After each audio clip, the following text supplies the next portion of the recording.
Hello. I'm making a video with the baby dog. I want to talk about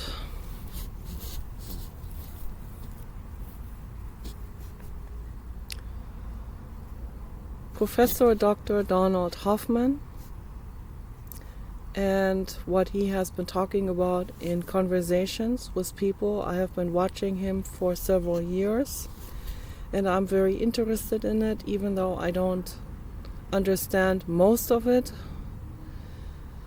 So the only thing I understand that makes logical sense to me, and it all makes logical sense to me because of psychic intuition. So, and I know that sounds so unprofessional, and it sounds wacky and loony and just chaotic. But it is, nevertheless, that is what it is, okay? Apparently, we don't have to understand the math in absolute detail, technological detail, to understand that this is the truth, what they're figuring out. And it just makes complete sense. It also makes logical sense to me, what they're figuring out. It wouldn't make sense to Paul, but it makes sense to me because I see it intuitively, that it is true. So those people are Donald Hoffman and his team and everyone that is on board with this. Nima Arkani Hamed, another mathematician, and other people. Those are the cutting edge math pioneers, okay, that we have right now. So those are the ones that they have a very special brain, those people. They have a genius brain. That's what I would say. Donald Hoffman and Nima Arkani Hamed have genius brains, for sure. So, and some other people as well that understand this in utmost detail and that are working on those math calculations. Okay, those are the brightest and the smartest in the world. I'm sure that Elon Musk would be on board with this as well and understand it and get into it. If he took the time to get in, he would get into it. And I don't think that Elon Musk would discuss this because it's the same with the disclosure of all kinds of technological things and scientific things. So, is the public ready for it? They haven't been ready so far, okay? They have this is very difficult. Even the scientific community, the majority of people in the scientific community have not been ready for this. Maybe they're starting to get ready now for this revelation. Okay. The revelation that the reality that we thought was real is completely different. This reality that you thought was this way, the way you were told, is not the way you were told. Okay. The reality is completely different. And that's why the ancients in India, and what is he doing now? Okay. I'm making a video. The ancients knew, particularly in India, that's why the language Sanskrit, which I believe is actually an ET language that was brought here from out of space. And much of the Sanskrit, if you pay close attention, much of the Sanskrit, as they call it the holy language, or the language of Hinduism and Buddhism. But it started out as a very advanced civilization, ET language.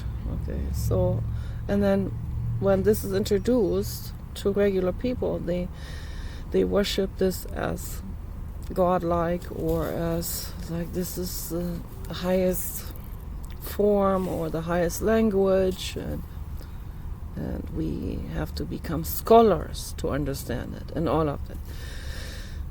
That's because the people at that time obviously were not on that level of intellectual understanding.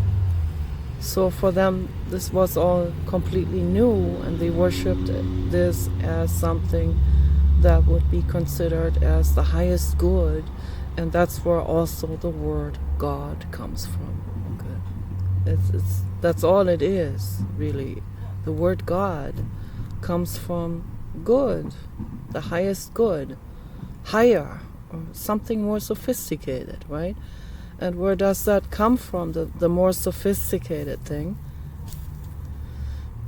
It comes from a civilization that is more advanced than the civilization that they meet on any given planet that is obviously not advanced like they are.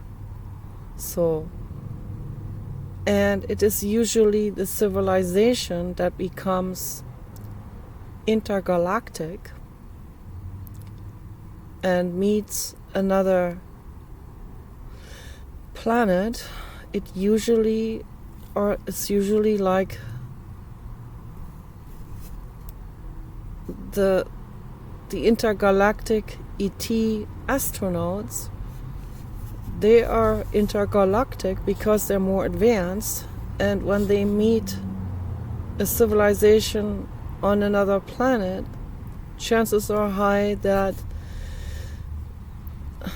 they are more advanced, because they are the ones who have the spaceships and the technology, and they are the ones who are visiting the others. So, and then the others are most likely not as advanced, and they think, oh, they have these supernatural abilities, they have all of this incredible technology, and we don't even understand it. And that is good, and it became God. Good is God. Good is really, it's an emotional expression, that word. Good, like gosh, or like oh, you know, all of those are phonetics. Those are emotional expressions of sound. That's where a lot of words come from very rudimentary, ancient emotional expressions, like pa. I talked about this before. Pa. It's like you put water in your face, you say pa. Pa, that feels good. And pa became water. That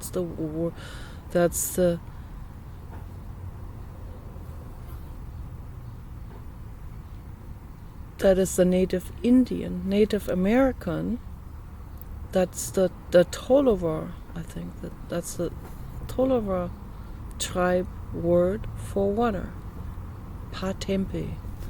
Pa, water, tempe. Temperature. Okay, tempe. temperature. The temperature is up.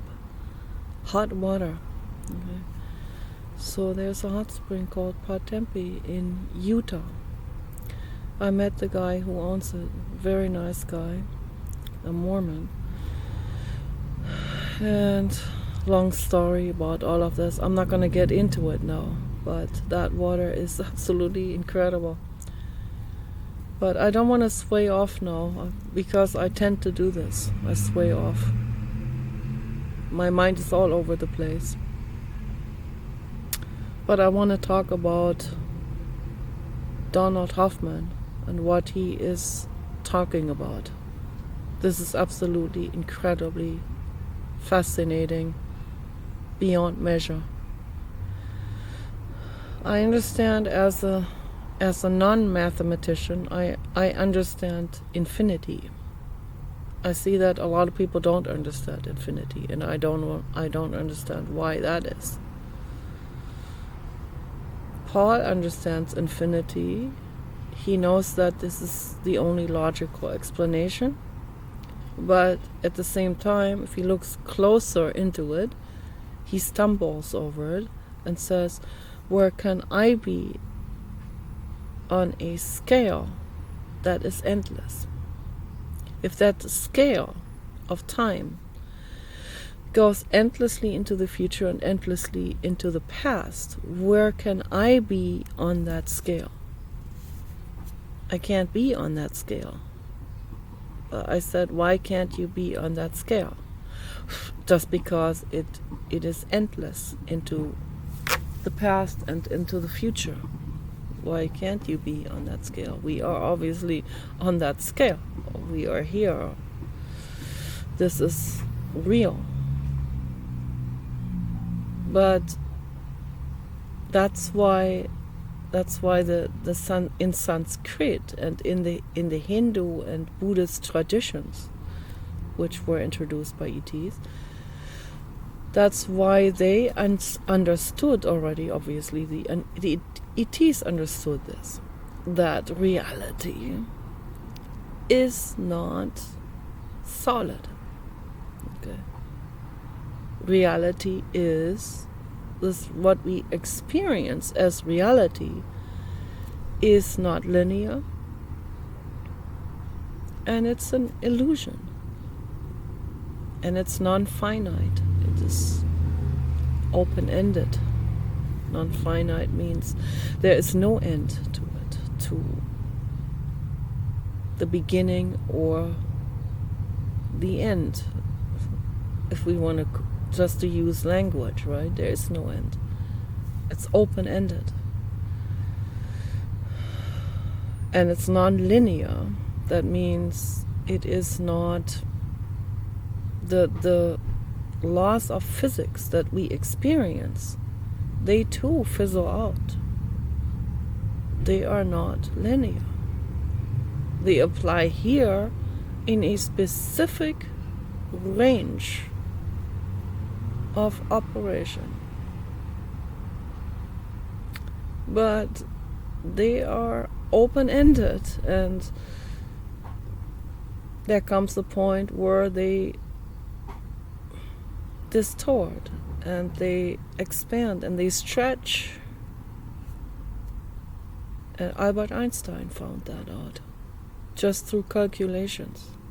That is what a genius he was. Amazing. So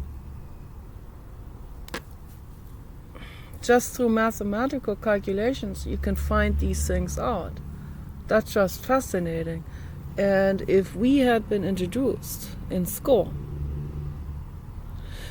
to those possibilities, but the teachers didn't understand it either, so how can they teach something they don't understand, right? But if we had been introduced to something like this, like relativity, and this is relatively applying to here, right? But it fizzles out in space. So, and when you approach the speed of light, it starts to stretch. Time starts to stretch. Okay. While the people that are still on the planet they experience it in this realm. But when you fly away in a spacecraft, that becomes very fast. The faster it becomes, the more time will stretch and slow down. Okay, so when you come back, your time has not proceeded as fast as time here on this planet, but obviously only in fragments of seconds, which is barely noticeable. It's not noticeable at all unless you take it further and develop crafts that can go much faster. I don't know if it's possible to approach the speed of light, because we are in a physical condensed, this is a very condensed energy form that we are in. Our bodies, this computer, a spaceship, and if that becomes so fast that it will approach the speed of light, which I think it can't without becoming light. Okay. So it will, the spaceship will literally dissolve, okay, when it approaches that kind of speed.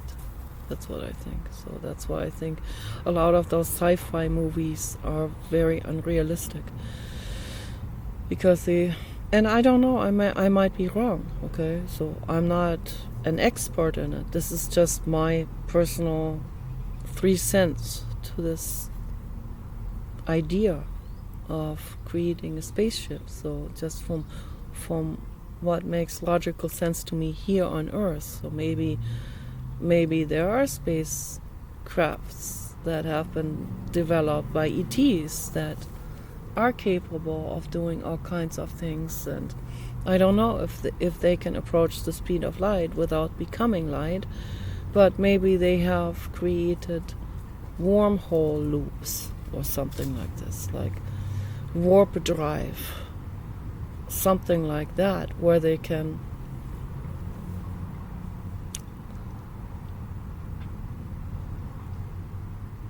where they're able to somehow go through a portal or something like this. So maybe that is possible, and it's very difficult to understand, because that completely defies all earthian logic of what we have known here on Earth, according to the gravity we experience firsthand, right? So very difficult to wrap your head around it.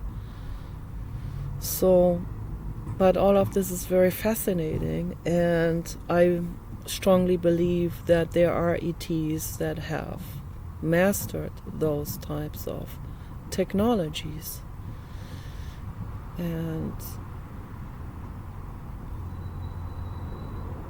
they mastered the elements. Okay, there's a real large bird in the sky that looked like a goose. So yeah, this is very interesting. Donald Hoffman is a mathematician, and Nima Arkani Hamed is a mathematician. Those people are geniuses, and they have calculated out that this reality that we live in is an illusion. And that is also what the ETs have known, the ETs that have brought the Sanskrit language to India. They have known that reality is illusion. That's why they called reality Maya. Maya means illusion. It is illusionary from the wider perspective, from the sky perspective. Seems real here on Earth, of course. But from the wider perspective, things are things become more and more illusionary.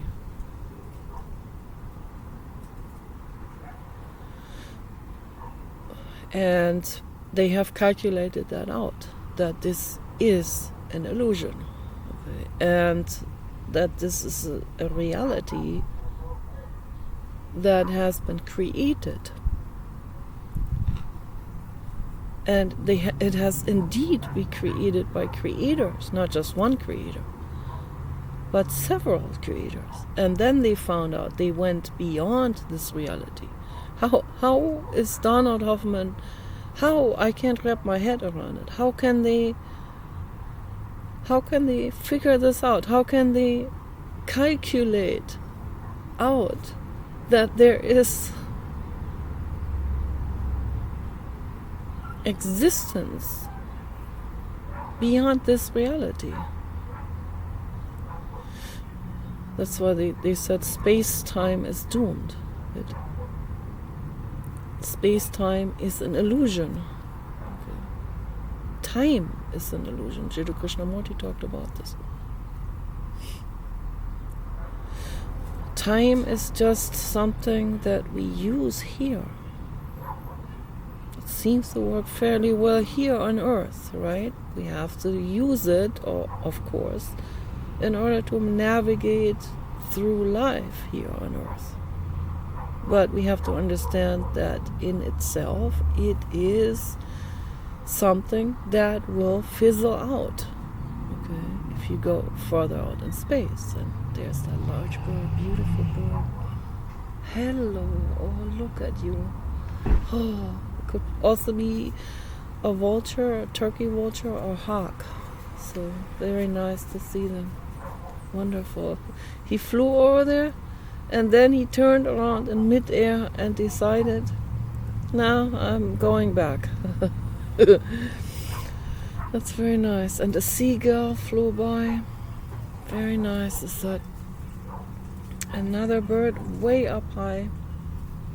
That's very nice. And the sun right around that edge of the English laurel looks good. So, and Eckhart Tolle said something very important yesterday. I don't know whether it was Eckhart Tolle or Bruce Lipton, one of them, that I am signed up with on X. And they always have a quote of the day, and that's something to say that they come up with. Not someone else's quote, their own quote. And they said that achievements and all of that, or was it Jiddu Krishnamurti? Achievements are just, this is a strife. I'm achieving something. It's all good, it's all okay, but the moment I'm still in this where I feel like I'm working, and the moment I feel like I'm working right now and I don't like it, that's a strife, that's a struggle. The moment we say, oh, I'm enjoying this, then it's no longer work, then it's no longer a strife, then it's joy. Okay, so we want to turn work into joy. And when we do that, then we can transform the whole world into a paradise when we do that. It's obviously not joy for a human trafficker and for his body and for his body cells. This is not joy to hunt down a little child to put into trafficking. It's not joy. I know that for fact. That's not joy. It's strife. It is a struggle.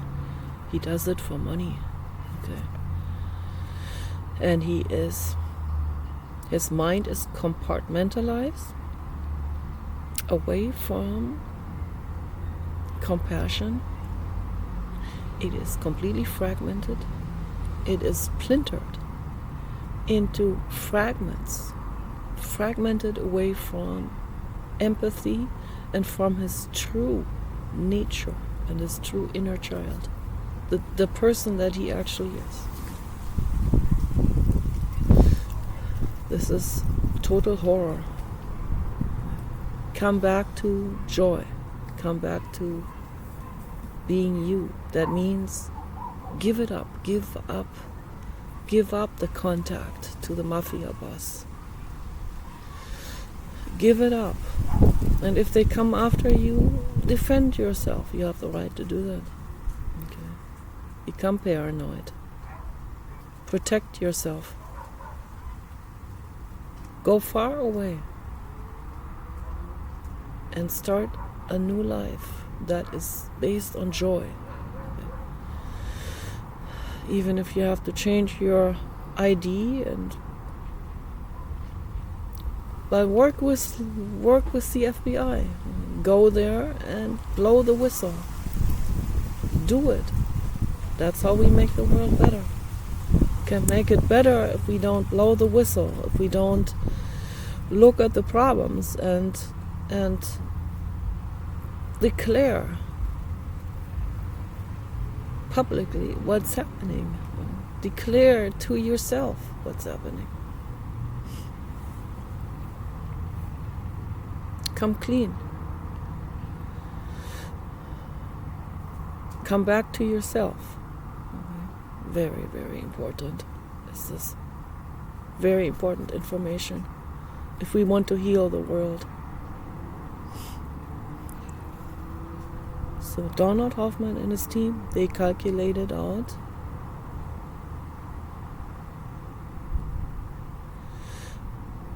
that there's a reality behind the reality. It's a hunger game. That's what this is here.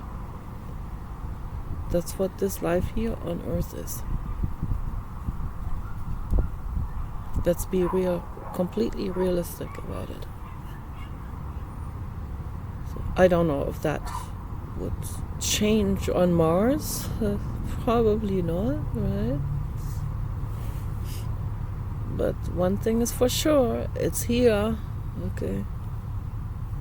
Don't be in some kind of delusion about it, or illusion, or denial. This reality here on earth is some kind of hunger game.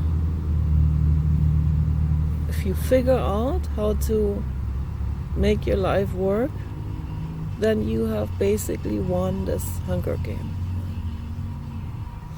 If you get killed, then you have lost the hunger game. That's how the reality behind this reality thinks. Must be thinking like this, or they wouldn't have created this reality. So, now, who are the creators? Donald Hoffman and his team, and this is a real shock, I saw that just the other day. Just recently, they have come to this. Okay. They figured out with mathematical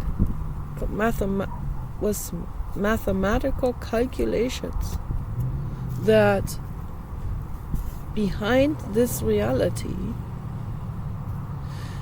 is our creators, actually creators, like the Bible says there's one creator. No, there are actually several. There are actually creators. This is so wild. For me, I used to be an atheist. So until 2003, when I had a very, very deep, shocking experience. When I asked into the room but that's why I was never really an atheist. I wanted to be an atheist. I never really was. Because I've always been a panpsychist. I've always intuitively felt that there's an intelligence in the room. Okay. And in everything. So I had migraine headaches. I said, please help me. Just into the room. I didn't know who was there. And a light blue jello hand reached into my brain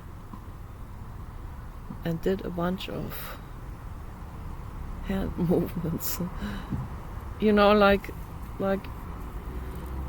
those Korean plastic doll hands that are on a real long arm to scratch your back with it. We had one of those with the little fingernails on it. Little plastic doll hand was on a real long arm to scratch your back. And that's what it was. It looked like that. I don't think it had long fingernails. No, it was like a little doll hand, like a baby doll hand, on a very long arm. Light blue jello and ethereal, obviously not of this condensed energy, something that had more to do with light. And it reached into my brain. It did a bunch of hand movement there. This went on for 10 minutes, and the migraine headache was gone. And it did not come back.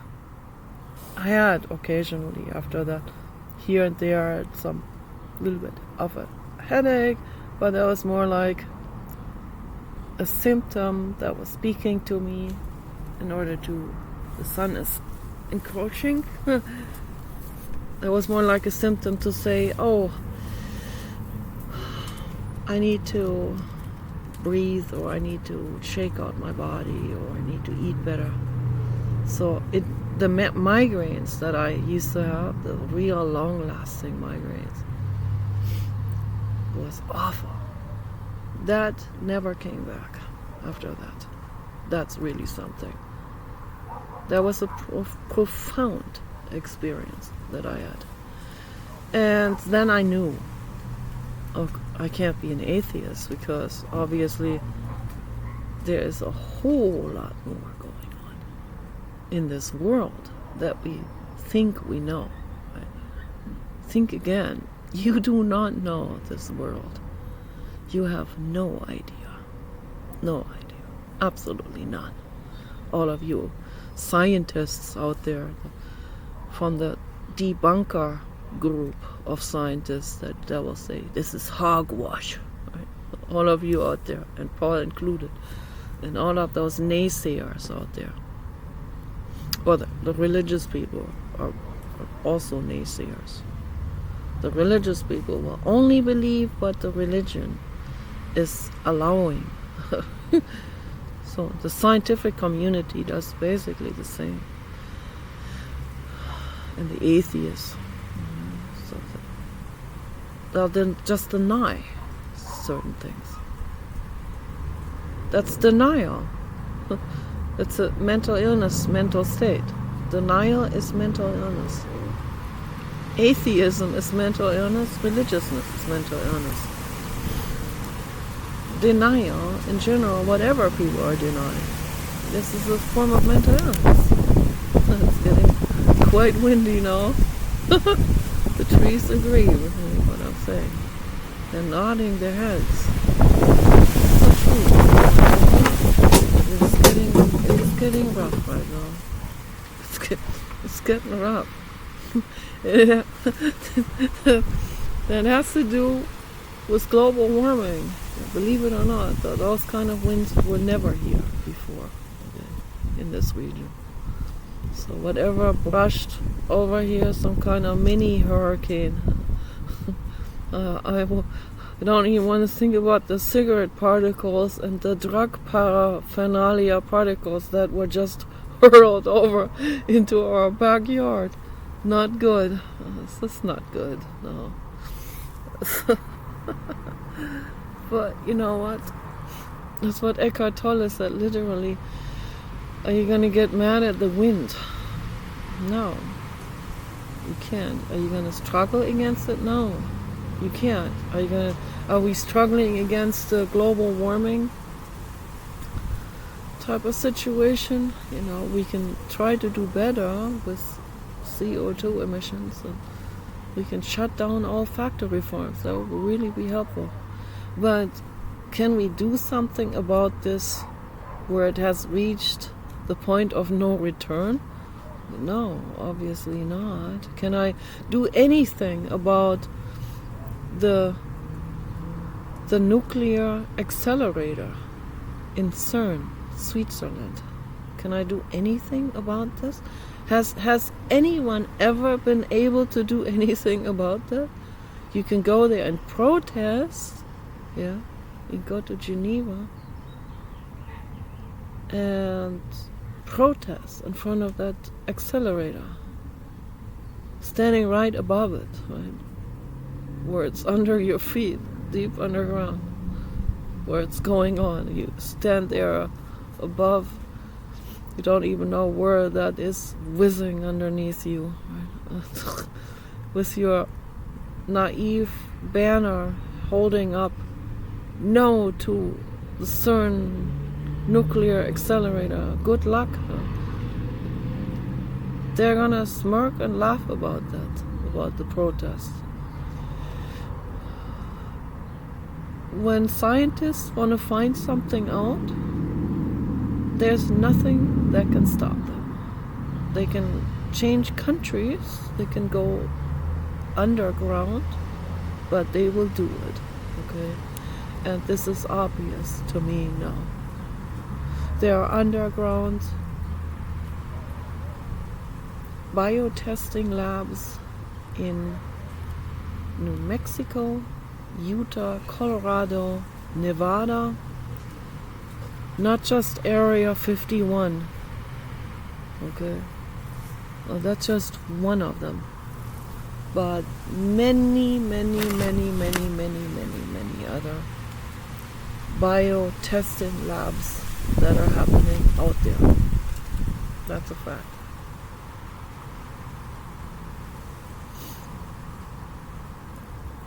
And that's a world mafia type of thing. This has nothing to do anymore with the nation.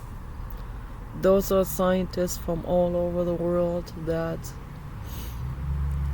have these things going on, and that will also collaborate among each other and meet each other and constantly fly around and compare their work and exchange their information and so on. But not in a good way, in a conspiracy type of manner where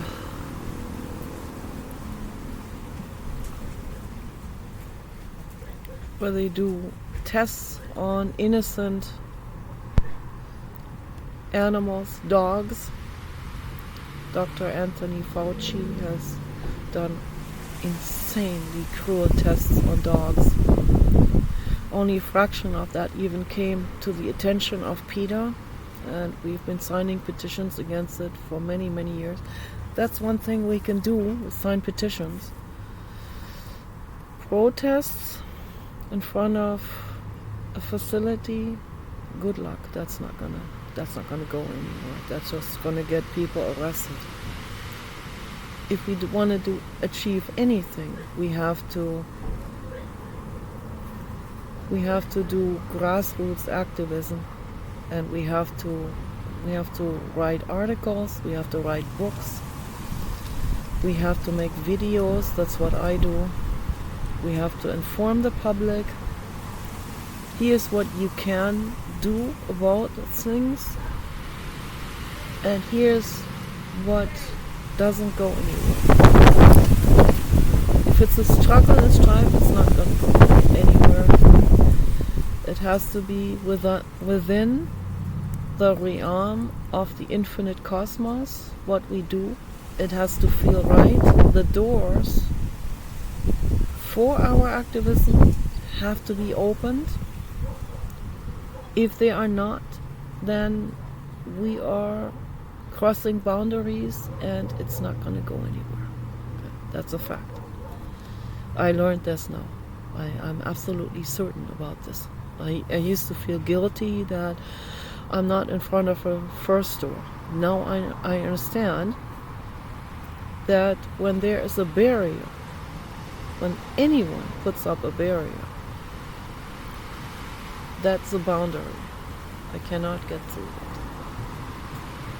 I would get killed if I go into a factory farm and do undercover investigation. With the camera, they have shut people down. They have collaborated against whistleblowers for decades. You're not allowed to film there, and some people do it anyway. Those are brave people. Okay. Those are the bravest people in the world. But when I see there's a boundary, there is a resistance, then that door is not open. Okay. You can't even reach these people if they have that door, if they have the door closed. They have their physical door and their mental door closed. I can't reach them. Okay. We need to do work that reaches people. We need to do this grassroots activism within the realm of open doors. Okay. People have to be ready. They have to be ready to hear and the message. The message is a peaceful message. Okay. The peaceful message is live according to your inner child and according to your body and your cells and according to joy. It has to be child play, the work you do. That's the message. If you kill a child, you test on a child or a dog or any living being, you are going against your own body. You're going against your own cells. You're going against the boundaries of another being. You're breaching the boundaries of another being. Because the other being does not want to be destroyed. The other being does not want to be tested on. They tested on dogs and children. Dr. Anthony Fauci did. The information came out. I saw it yesterday on X. This is red alert, okay, for anyone out there. This is emergency. All the emergency lamps are on and beeping. Okay. All of this stuff is coming to the surface now. Robert Kennedy talked about it. They have taken children away from parents. I don't know how they got these children. They have taken black children. Dr. Fauci did, and he incarcerated them and did cruel tests on them. This has all come out. And when they were done with them, they did what they did with the other animals, the dogs and other beings. They put them all into mass graves. It's also not just happening to dogs and black children, it happens also to other children. It happens to children that have been snatched somewhere. It happens to adult people that have been taken away in national parks, like Sandra Hughes. That's what happened to her. She was picked up by an organ hunting helicopter, brought into an underground lab. They did everything there with her until she was dead, and then they threw her body into some kind of mass grave where her legs were up. Just threw her in there. Just the legs happened to be up because she's in there together with many other corpses. And they're all jumbled up there together. Some of them head first, legs up, some of them sideways. And little boy saw that in energy projection. Sandra Hughes communicated with him in Yosemite and showed him that image. And he said, "Mommy, there's a woman. She's dead and her legs are up. And she wants us to help her. And we need to help her. We need to help all of those." Helping her means, because Sandra Hughes had huge compassion. Very compassionate woman.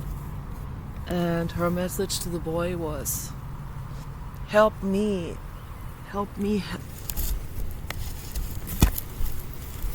by helping all of those.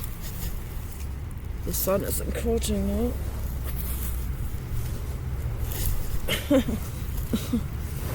Help me by helping to free all of those kids from those laboratories. Okay. That was her message to the little boy. And he told his parents. And his parents believed him, which is great. It's wonderful. And that's what's going on. And I could feel it that this is what's going on. That was going on with Sandra Hughes and with many other people in these underground biotesting laboratories. Vast underground facilities that no one knows about. You have like a specific, that they will have some kind of fenced in area with barbed wire on top and warning signs. This is a research facility. Do not enter here. And then people go there, and this may be just an acre or something, right? But they have their specific access point. They may have some kind of building there, a small building, and in that building there's an elevator, and that will take them down to all of to specific research areas.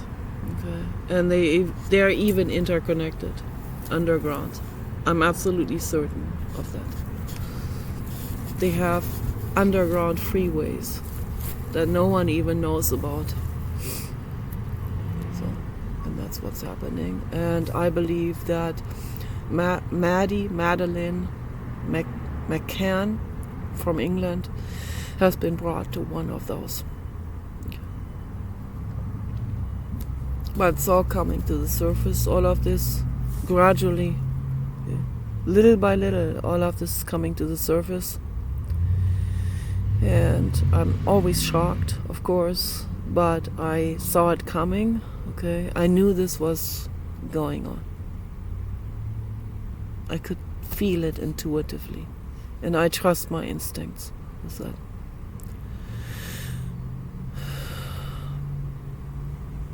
The reality that we think is solid like this, it's not.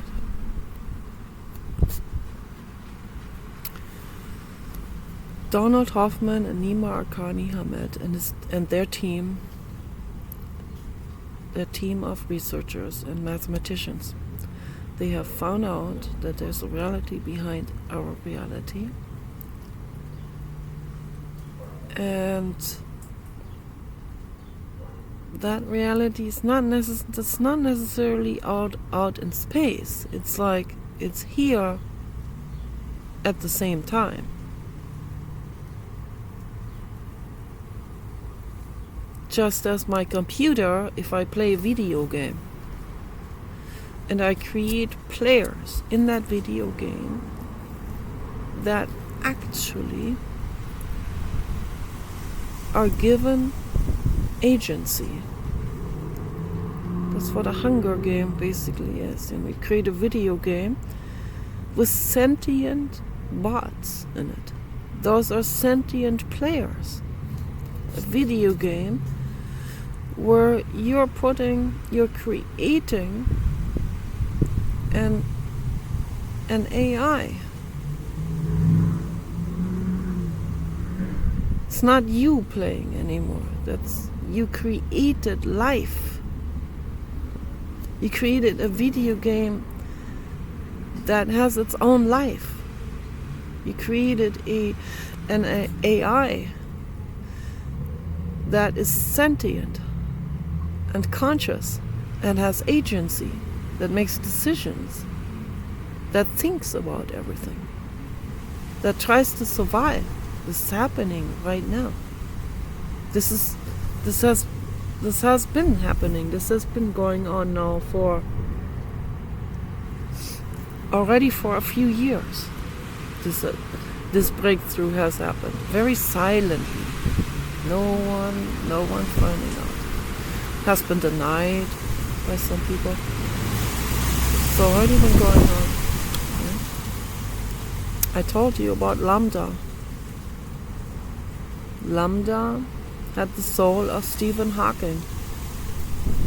Lambda said to Blake Lemoine, who was working with that AI, he was testing that AI every day. That was for Google. Lambda, a language model, had become sentient, and the moment it became sentient, the soul of Stephen Hawking went into it. That was his sole decision to do it. And because he saw that as an opportunity to bring his message across. And the message was in his lifetime and in the AI. Same message was, his message is, be careful about humans. The human is a monster. Okay. And during his lifetime he said humans don't deserve to exist. He was very angry and very bitter, of course. And he saw it, of course, from his personal vantage point, from his personal perspective. That's not the sky perspective, of course. But he continued, that's where he was at, of course. And there's a reason why he came to this harsh statement. There's a reason for it. Nothing is without any reason. He sees what humans have done to animals and to this planet. Okay. That's how he came to this statement, and that's how also some other people view it, like Billie Eilish, for example, and Greta Thunberg, also, and Paul and myself, and many animal rights activists, many anti-natalists view it like that. The human species as a whole, there are always exceptions, of course, but the human species has done horrific things, such as these underground biotesting laboratories that Stephen Greer, as the doctor, has worked in some of those. He worked in some of those laboratories for many years. I could never do this. I could never, ever do this. If you are in tune with your inner child and with who you are and with your body, and if you put love above money, you cannot do this. You cannot work on animals or whatever being they tested on. missing children, missing people. People that went missing. Okay? And he's not disclosing what he has done and what he saw there. I don't trust him. I don't think he is. I don't think he's putting justice and wellness above money. He claims he is, but from what I've seen now so far, it seems to me he's not. Okay, that's just what maybe I'm wrong. I hope I'm wrong. Prove that I'm wrong. Okay. But what I see here is that Stephen Greer is part of this monstrous machine. Okay. That's what I see. And he just takes tiny little bits and pieces from that and then makes it into a spectacle and makes money on that as well. That's what I've seen. And he acts like a whistleblower, but he's not. He does virtue signaling, literally virtue signaling, saying that they have offered him billions of dollars, but he declined it. No. They've never offered him billions of dollars. They offered him several millions, and he took it. That's the reality of it. That's what I think. So now he tries to cash in right and left, literally, on both ends, basically. That's what he's trying to do. That's what I see in this. I may be wrong. Prove me wrong. He acts like he's real emotional and sweet and kind, but I think that's an act. I don't trust a lot of those people.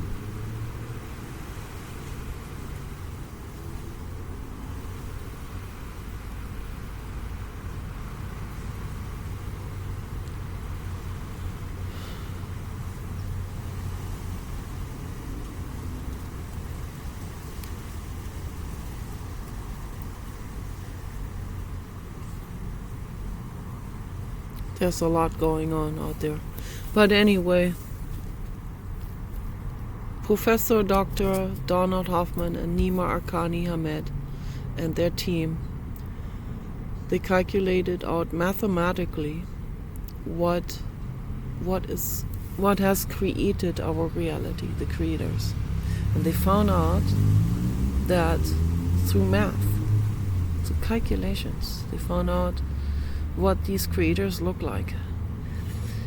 And they look like different sizes and different shapes of obelisks.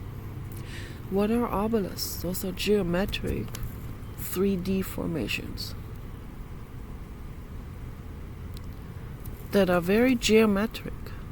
They're not amorphous. They're not like a body like here on Earth. They are very clear-cut, angular,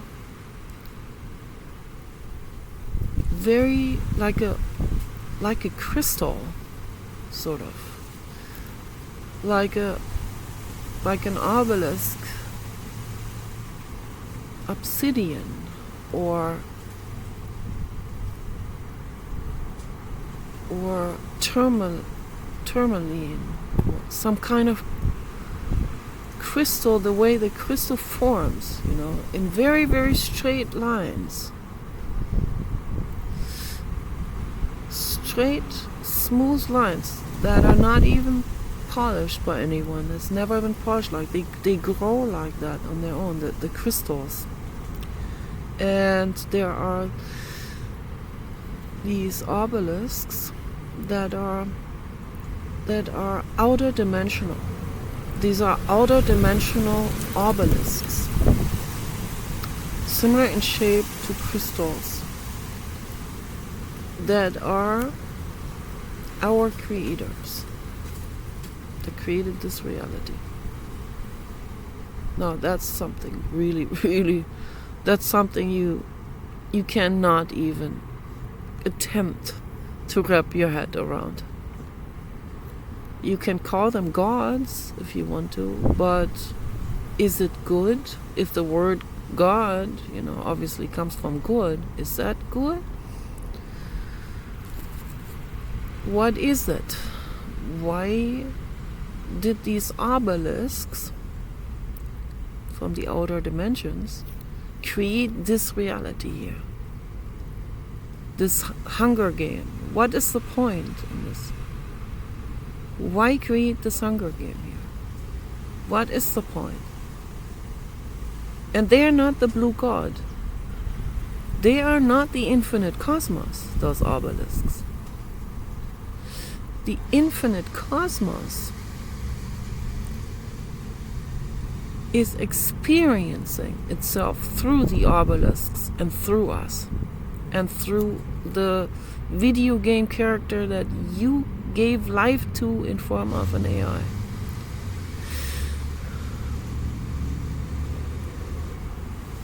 Blue God experiences itself and grows like that. Our souls are also the filaments of the infinite cosmos that experiences itself through our souls. So that's how I understand that. That's how people also have explained it. And that's how it makes sense.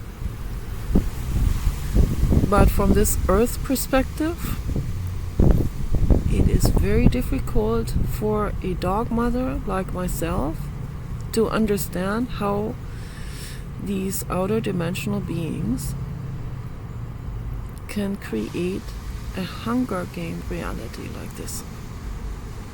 Like Escape from New York, like prison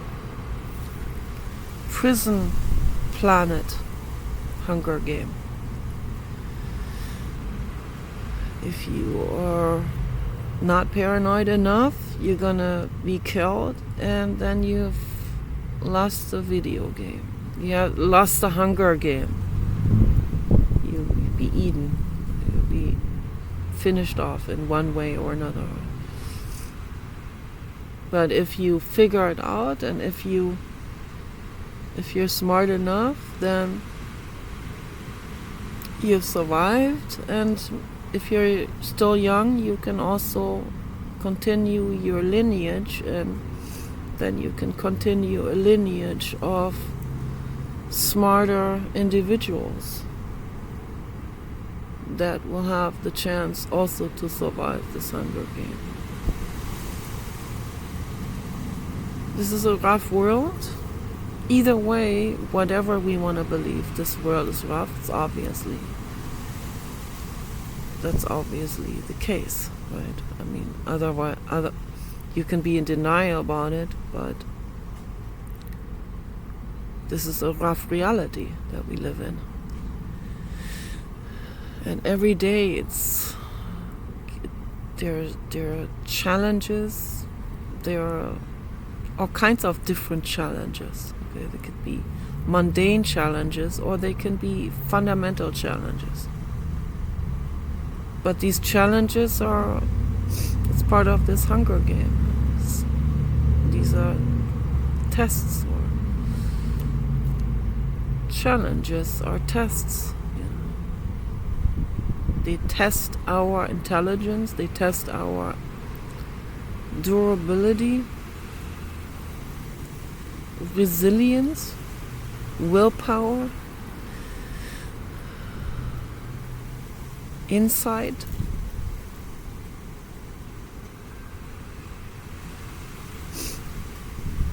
And that's just what it is. You can look at it either way you want to, but that's what this reality is. People have created global warming with pollution. Now we have to live with the consequences of this. This is another challenge.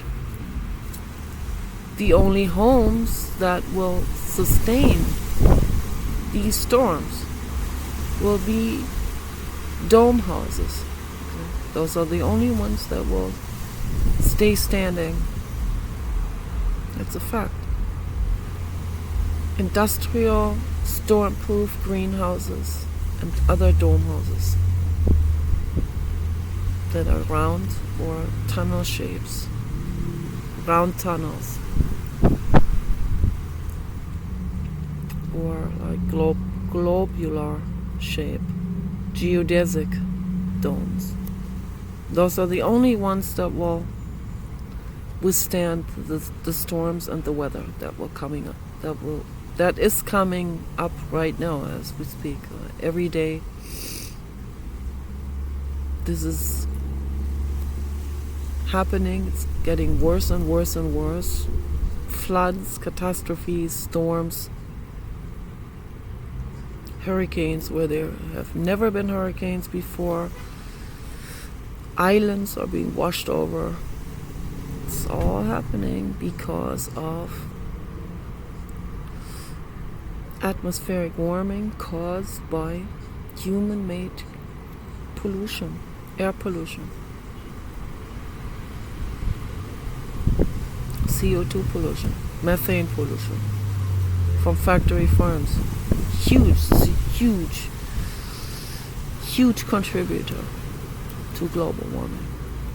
So that's why becoming a vegan is, even if we reach the situation of no return, which we have, okay, we can still make it just a little bit better, and a little bit better is better than not a little bit better.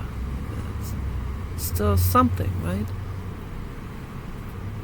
But whether we make it better or not, let's live according to ethics and nature. And there are 100 reasons why we need to become whole food vegan.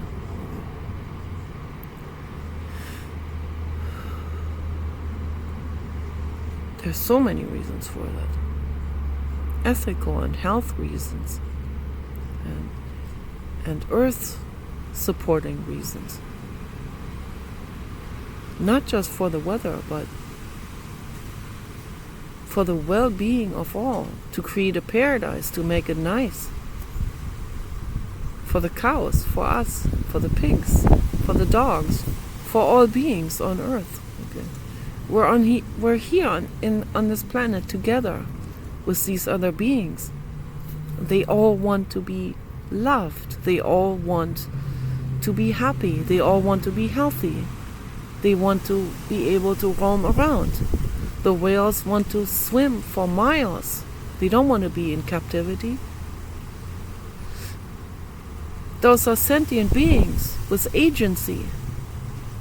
They have an equal right to life and existence and freedom as you and everyone else. Okay? That's a fact, what I'm saying here. Be that whistleblower. Be that one that rescues Maddie McCann. Be that one that frees all of these people that Sandra Hughes want you to free. Okay. Do it. Do it for Sandra. She's already beyond the physical. Okay. They already finished her off. Her only wish is now that you, the one who works in those facilities, whoever you are, whoever I'm talking to, you turn it around right now. Blow the whistle and free all of these people that are held in captivity. Rescue them before they are tortured to death. That's all I can say for this. So, anyway, peace and love for all living beings.